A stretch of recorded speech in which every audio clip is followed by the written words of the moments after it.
세상이 감당하지 못하는 사람이라는 제목으로 우리 함께 은혜 받습니다.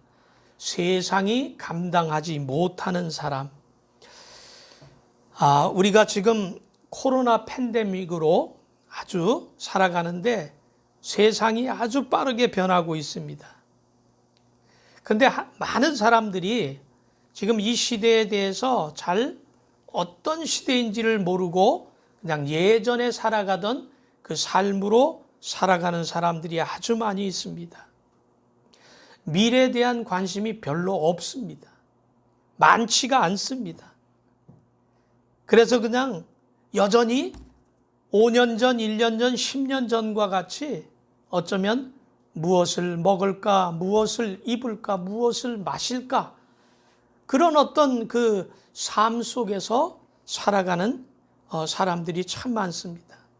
어떤 통계에 보니까 이 코로나 이후에 교인들의 예배가 뭐 10분의 1, 10분의 2, 그러니까 10%, 20%로 뭐 예배 드릴 수밖에 없다 그러더라고요. 우리는 교회가 크질 않아서 함께 예배를 이렇게 드리지만 뭐 10,000명이 넘는 교회는 다 예배를 드릴 수 없잖아요. 그러니까 그 예배당 안에 모인 인원은 불과 몇 명 되지 않게 썰렁하게 예배를 드린다고 하더라고요. 우리도 예배 드릴 때 느껴보지만 모두가 꽉 차서 뜨겁게 열기나게 찬양하고 예배하면 더 큰 은혜가 되잖아요. 근데 썰렁하면 참 뭔가 허전하고 이제 그렇다는 거죠. 시간이 지나면서 어쩌면 우리의 믿음이 점점 이렇게 약해지는지 모르겠습니다. 우리의 역사라는 것이 예수님 전후로 나뉘는 건 우리가 알고 있잖아요. 세상은 믿든 안 믿든 예수님을 중심에 놓고 AD와 BC로 나눠지는 역사를 가지고 있습니다. 그것은 왜 AD와 BC로 나눠지냐면 예수 그리스도의 탄생을 중심으로 놨기 때문에 그게 나눠지는 것이거든요. 그러니까 세상 사람들이 믿든 안 믿든 그들이 속해 있는 세상이라는 이 땅은 하나님께서 예수 그리스도께서 주인으로 계시는 겁니다. 우리에게는 그 시대를 살고 있음을 알고 있는 사람들이죠. 그런데 더 깊숙하게 들어가서 2019년 말에서부터 시작된 코로나 팬데믹, 그러니까 앞으로의 세상은 코로나 팬데믹 이전과 이후로 나눠집니다. 공부하는 방향도 좀 달라져야 되고요. 방식도 좀 달라져야 되고, 사업의 운영 방식도, 또 지금 예배도 이제 많이 달라집니다. 예배도 이제 현장 예배에서 이제 온라인 예배로 많이 바뀝니다. 얼마 전까지만 해도 지금도 우리는 적응이 안 되지만 큰 교회들은 자동이체로 11조를 냅니다. 그죠? 들어올 때 그냥 이렇게 휴대폰으로 결제합니다. 그리고 집에서도 결제합니다. 어쩌면 뭐 다행스럽다고 생각할 수 있겠죠? 왜냐하면 예배에 오지 않으면 예물을 드리기 어려운데 그냥 어디서든 누르면 되니까. 자, 그렇게 가면서 참 예배가 점점 모이기를 패하는 어떤 사람의 습관같이 말세가 되면 너희들 그렇게 하지 말라고 하신 말씀이 지금 우리의 현실로 이루어지는 것을 우리가 보고 있습니다. 충분히 우리가 교회에 모이지 말아야 하고 찬양을 드리지 말아야 하고 통성기도를 막 하지 말아야 되고 그런 이유가 분명히 있습니다. 분명히 있기 때문에 그렇게 하지 않으므로 우리도 점점 안타깝게도 믿음이 좀 이렇게 약해지는 것을 느낄 수 있습니다. 사랑하는 성도 여러분, 이 어려운 때 주님의 정결한 신부로 신랑 되신 예수님을 우리가 만날 수 있도록 준비해야 될 줄 믿습니다. 오늘 말씀의 제목인 세상이 감당하지 못한 사람이 될 때, 그 사람들이 우리 한 사람 한 사람이 될 때 세상의 어떤 법이든 세상의 어떤 일이든 우리가 믿음으로 그것을 뛰어넘을 때 우리는 하나님 앞에서 비로소 신앙의 사람으로 서 있을 수 있습니다. 오늘 본문 38절, 39절에 보면 이런 사람은 세상이 감당하지 못하느니라. 그들이 광야와 산과 동굴과 토굴에 유린하였느니라. 이 사람들은 다 믿음으로 말미암아 증거를 받았으나 약속된 것을 받지 못하였으니, 이렇게 말씀에 기록되어 있습니다. 오늘 본문에 기록된 39절 이 사람들은 할 때 이 사람들이 누굴까요? 이 사람들은 우리 말씀 36절, 37절, 11장 보면 이 사람들이 누군지를 나옵니다. 성경책을 한번 보세요. 그 사람들은 어떤 사람들이냐면 조롱과 채찍질과 결박과 옥에 갇히고 시련받고 돌로 치김을 당하고 톱으로 켬을 당하고 시험당하고 칼로 죽임을 당하고 양과 염소의 가죽을 입고 유린하여 궁핍과 환난과 학대를 받는 사람들, 이런 사람들. 이게 무슨 얘기일까요? 우리가 살아가는 이 시대에 이런 일이 벌어진다는 얘기일까요? 로마 당시에, 이 말씀이 기록될 당시에 정말 이렇게 살았어요. 그들은요, 우리가 누렸던 부귀영화 누려보지도 못했어요. 우리가 먹고 마시고 즐기고 한 것, 그분들은 즐겨보지도 못하고 살았어요. 그런데 그들에게는 살아계신 하나님, 영원한 구원이 있는 줄 믿었기 때문에 그들은 믿음 하나 때문에 이런 일들을 감당할 수 있었어요. 여러분, 카타콤이라고 들어보셨어요? 카타콤. 저는 우리 권사님하고 신학교 초기에 다녀왔는데 그게 무덤이에요, 무덤. 그 지역에는 그냥 이렇게 동굴들이, 자연 동굴들이 있어요. 그 안에 들어가면 선선해요. 시체가 부패하지를 않아요. 그래서 거기다가 유대인들, 아랍인들이 죽으면 그 동굴에다가 시체를 집어넣는다고요. 근데 유대인들은요, 그리고 그 근교에 그렇게 살아가는 그 시대의 사람들은 시체가 있는 곳은 아주 불경해요. 그죠? 말씀에도 시체를 만지지 말라고도 했고, 그죠? 구약의 말씀으로는. 근데 이런 핍박을 피해서 유대인들이 피해서 그 시체 동굴로 숨어 들어간 거예요. 거기가 카타콤이에요. 시체들이 있는 장소에서 그들은 그곳에서 믿음을 지켜가며 살았던 거예요. 거기에다 십자가 표시도 하고 거기에다 물고기 표시도 하고, 물고기 표시는 그 원어로 따졌을 때 하나님의 아들들이라는 표시거든요. 거기서 숨어서 믿음을 지켜간 사람들, 바로 그 사람들이 이 사람들이라고 하는 사람들이에요. 이 사람들은 다 믿음으로 말미암아 증거를 받은 사람들이에요. 사랑하는 성도 여러분, 믿음으로 우리도 증거를 받으시기를 바랍니다. 오늘 우리가 읽었던 본문 히브리서 11장은 믿음장이라고 얘기해요. 믿음이 뭔지 알고 싶으시면 히브리서 11장을 열심히 읽어보세요. 그걸 읽어보면 믿음이 뭔지가 그 장 안에 아주 잘 표현되어 있어요.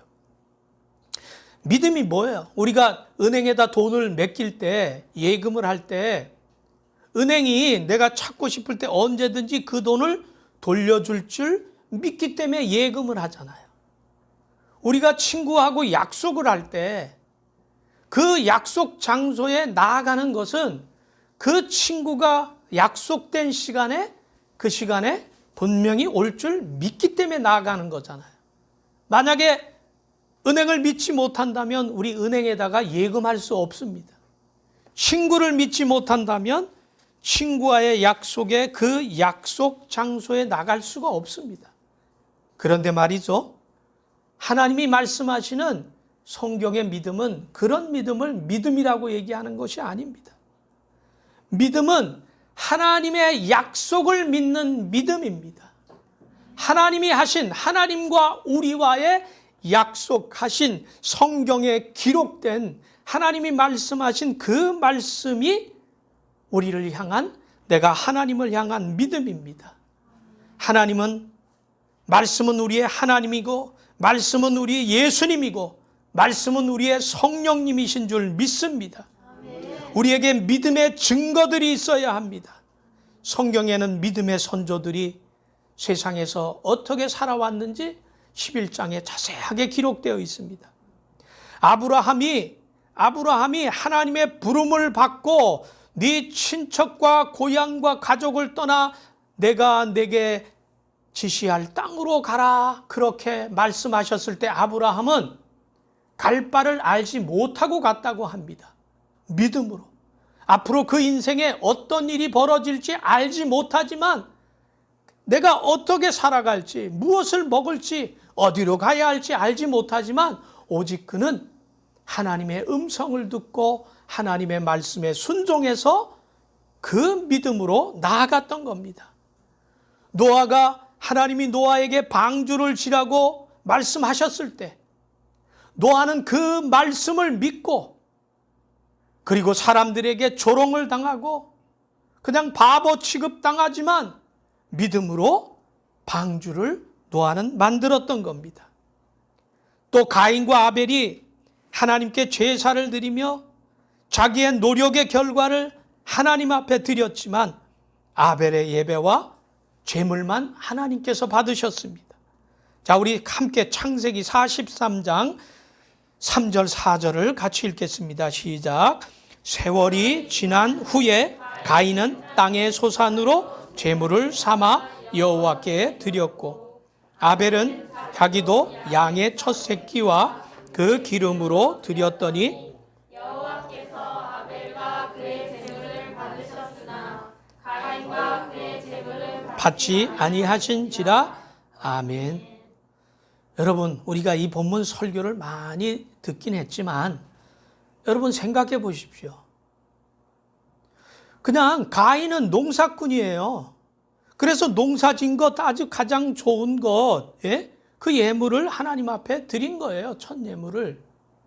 아벨은 목동 양치기였어요.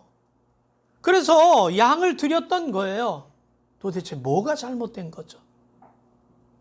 그냥 자기의 있는 것, 자기가 가진 것, 최선의 것을 드렸단 말이에요. 그런데 하나님은 아주 속상하게도 가인의 예물은 받지 않고 아벨의 예물만 받았다는 거예요. 이게 도대체 무슨 얘기냔 말이에요. 사랑하는 성도 여러분, 제가 볼 때 차이가 있지만 가인은 땅의 소산으로 하나님 앞에 드렸어요. 우리가 읽었던 본문에 가인은 땅의 소산으로 제물을 삼아 여호와께 드렸어요. 똑같이 드렸는데 가인은 땅의 것을 드렸고 아벨은 양의 첫 새끼와 그 기름으로 드렸대요. 사실은 양도 땅의 것이죠. 똑같이 어떤 의미에선 땅의 것이에요. 근데 이 성경에서 말씀하고 싶어 하는 것이 뭐냐면 양의 첫 새끼가 그 속에서 보여지는 그림자가 있잖아요. 여러분, 우리의 죄를 대신 지고 가신 어린 양을 보라. 내가 죽어야 할 십자가 앞으로 가서 나 대신 제물이 되신 예수님을 바라보라. 이 말씀 속에는 훗날 예수 그리스도가 우리의 산 제물이 되어서 십자가에 매달려 향기되어 하나님 앞에 올려질 것을 지금 미리 말씀해 주고 계시는 겁니다. 하나님이 레위기를 통해서 이 제사의 방법도 알려주셨고요. 그리고 그 양을 태워서 그 기름으로 하나님 앞에 올려드리는 것, 그 기름은 성령입니다. 그러니까 구원받은 하나님의 자녀들 안에 있는 예수 그리스도와 하나님의 영으로 하나님이 주신 것으로 하나님 앞에 제물을 올려드렸던 것이죠. 어쩌면 우리가 살아가는 이 시대로 이 비유가 적당한지 모르지만 어떤 사람은 예배를 드리면서 자기의 중심은 드리지 않고 자기가 열심히 벌어서 모은 돈만 하나님 앞에 드린다면 그것이 땅의 예물일 수 있습니다. 아무리 많은 땅의 것을 물질을 드려도 내가 내 안에 있는 예수 그리스도가 내 안에 있는 성령께서 나와 함께 하나님 앞에 예배 드릴 때마다 또 우리의 삶이 산제사 희생이 되어지지 않는다면 그 예배는 하나님이 받지 않는다는 말씀입니다.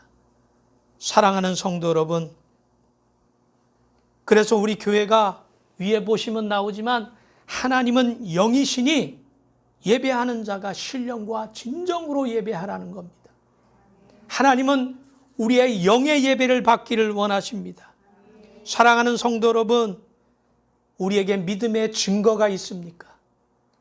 믿음의 선조들은 그 사람들은 그렇게 살았다더라, 그렇게 살았대, 그냥 어떤 인물들의 삶을 그냥 글로 읽고 끝날 것이 아니라 그 말씀은 오늘 우리도 하나님께서 함께 하셨던 그들처럼 우리 오늘의 삶에 그들처럼 믿음의 증거가 있어야 한다. 이 말씀을 지금도 우리에게 하고 계시는 중입니다.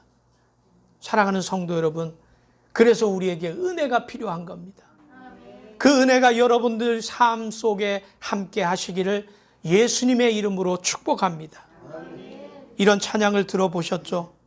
은혜로만 들어가네, 은혜로만 선다네, 우리의 노력이 아닌 어린 양의 보혈로 그분의 임재 가운데 오라 하시네.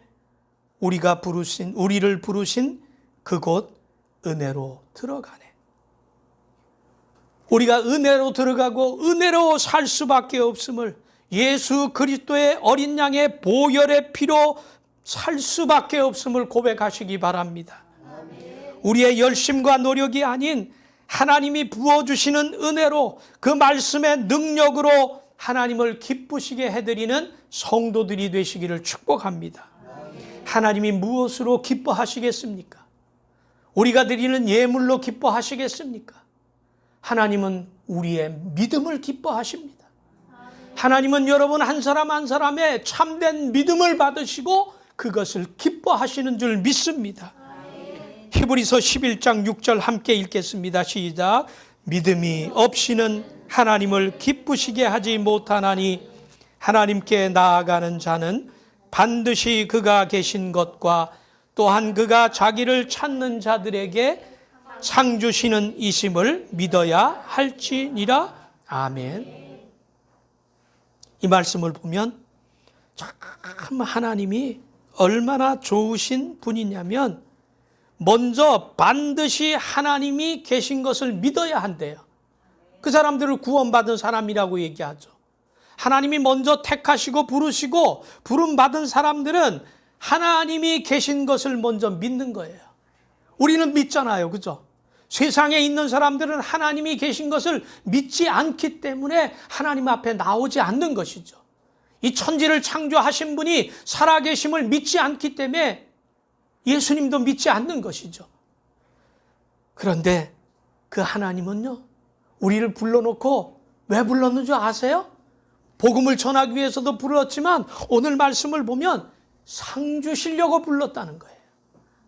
사랑하는 성도 여러분, 하나님이 우리를 구원하신 목적이 하나님이 기뻐하고 즐거워하려고도 했는데 그 속에서는 하나님께서 우리에게 큰 상을 주기 위해서 불렀다는 사실을 기억하시기를 축복합니다.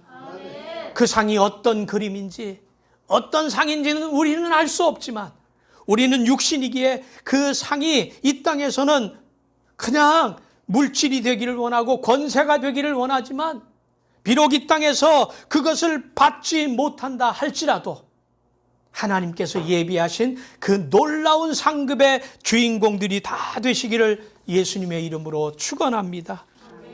또한 두 번째로요, 세상이 감당하지 못하는 사람은 약속된 것을 아직은 받지 못했지만 하나님의 약속을 아직은 이 땅에서 지금은 받지 못했지만 하나님이 예비하신 그 나라를 소망하며 예수를 바라보는 사람입니다.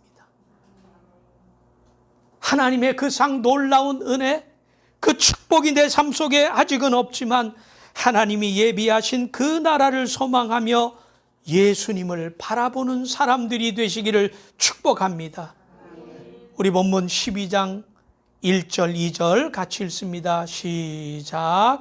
이러므로 우리에게 구름같이 둘러싼 허다한 증인들이 있으니 모든 무거운 것과 얽매이기 쉬운 죄를 벗어버리고 인내로서 우리 앞에 당한 경주를 하며 믿음의 주요 온전하게 하시는 예수를 바라보자. 그는 그 앞에 있는 기쁨을 위하여 십자가를 참으사 부끄러움을 개의치 아니하시더니 하나님 보좌 우편에 앉으셨느니라. 아멘. 아멘. 자, 예수를 바라봐야 되는데 예수를 바라보는 사람들은 그 하나님께서 예비하신 기쁨이 있는데 그 기쁨을 맞이하기 위해서 십자가를 참게 된다는 거예요. 그 증인들은 자신들에게 있는 죄를 벗어버리고 인내로서 경주를 하는 사람들이래요. 죄를 벗어버리는 거래요. 이 말씀은 죄를 안 짓는 것과 비슷하지만 다른 거예요. 우리의 죄짐을 벗어버리는 거예요.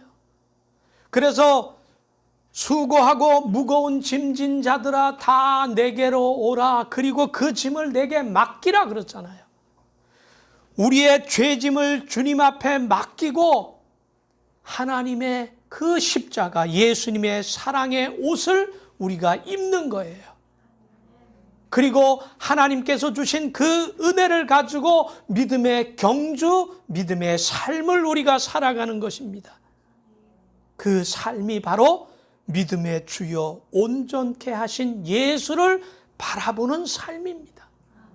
여러분의 직장에서, 여러분의 가정에서, 우리가 살아가는 모든 곳에서 예수를 바라보는 사람들은 옆을 바라보지 않습니다. 그리고 십자가를 참습니다. 십자가가 얼마나 힘들겠습니까? 가장 흉악한 죄인들에게 하는 형틀이죠. 그 무거운 십자가를 지고 걸어가신 예수님, 그리고 그 예수님은 십자가를 참으시고 부끄러움을 개의치 아니하시고 결국은 하나님 보좌 우편에 앉으셨습니다. 우리 또한 예수님처럼 예수님이 가신 길을 십자가를 참고 걸어가서 하나님의 보좌 우편에 앉을 수 있는 것입니다. 사랑하는 성도 여러분, 예수를 바라보라는 말은 그냥 믿음을 듣기만 하고 말씀을 듣기만 하고 이렇게 하라는 것이 아닙니다. 그냥 바라보기만 하는 것이 예수를 바라보는 것이 아닙니다. 예수를 바라보라는 것은 예수님이 사인하고 예수님이 살아간 것을 보고 그 예수님의 삶을 본받으라는 것입니다. 가정교육이 참 중요하죠. 가끔 우리 부모님들이 자녀들이 나쁜 짓 하고 실수하고 범죄하고 그러면 혀를 차면서 저놈 어디서 태어났는지 모르겠다고 얘기할 때가 있어요. 그런데 우리 모두는 알아야 됩니다. 그 자식이 바로 우리의 거울이라는 거예요. 우리가 살아온 것, 우리가 삶을 살았던 그대로 자식은 보고 배우는 거죠. 그건 우리가 부인할 수 없습니다.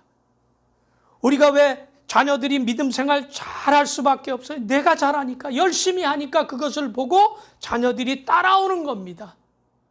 그러니 사랑하는 성도 여러분, 어디 멀리 가서 예수님 믿으세요 웃으면서 그 한마디 전하는 것도 중요하지만 가장 중요한 것은 말씀 듣고 가정으로 돌아가서 자녀들 보는 앞에서 그렇게 예수님을 바라보며 살아가는 것입니다. 그럴 때 우리 사랑하는 자녀들이 믿음으로 끝까지 승리할 줄 믿습니다. 사랑하는 성도 여러분, 예수님을 바라볼 때 길이 있는 줄 믿습니다. 거기에 생명이 있는 줄 믿습니다. 그 예수님 안에 영원한 소망이 있는 줄 믿습니다. 언젠간 썩어지고 사라질 것에 소망을 두지 마시기 바랍니다. 그것이 분명히 필요한 것은 사실이지만, 그러나 그것은 이 땅에서 살아가는 우리 이 땅에서의 잠시입니다. 저는 옛날에 어릴 때 어머님이 옷을 사라고 돈을 주십니다. 저도 그래서 돈을 달라고 합니다. 돈이 좋아서요.